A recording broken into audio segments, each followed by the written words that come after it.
Ayan, dami ng bulaklak. Spring na nga, is coming soon, guys. Ayan ang ating repolyo, guys. Mamumulaklak na rin yan. So, dyan tayo kukuha ng seeds na pantanim. Yan yung ating jade. Ang daming bulaklak. O, diba?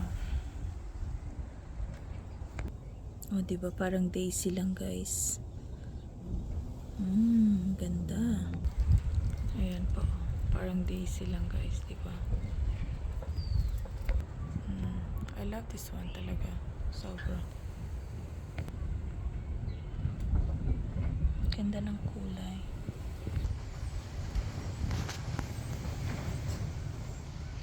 O, diba? Beautiful flower.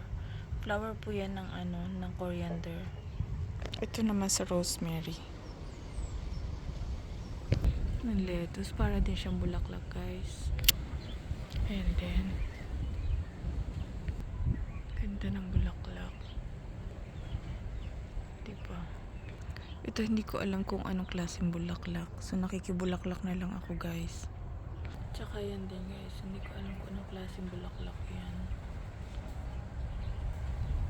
So, ayan nga yung ating nectarine. Parang cherry blossom, guys. Marami na din siyang bulaklak. Siyempre, ang ating mulberry. Marami din. Mga bulaklak at bunga. Ayan siya, guys. Oh. Puro sanga. Wala ng dahon. So, ayan na nga. Ang napakaraming bulaklak ng ating nectarine, guys. Ayan siya pag hindi pa nakabukad, guys. Oh. Ayan, oh. Tadan! Ayan. Pero pag nakabukad na, ganyan siya, guys. Beautiful. O, diba? Thank you for watching, guys. God bless. Ang dami ng bulaklak para lang may cherry blossom.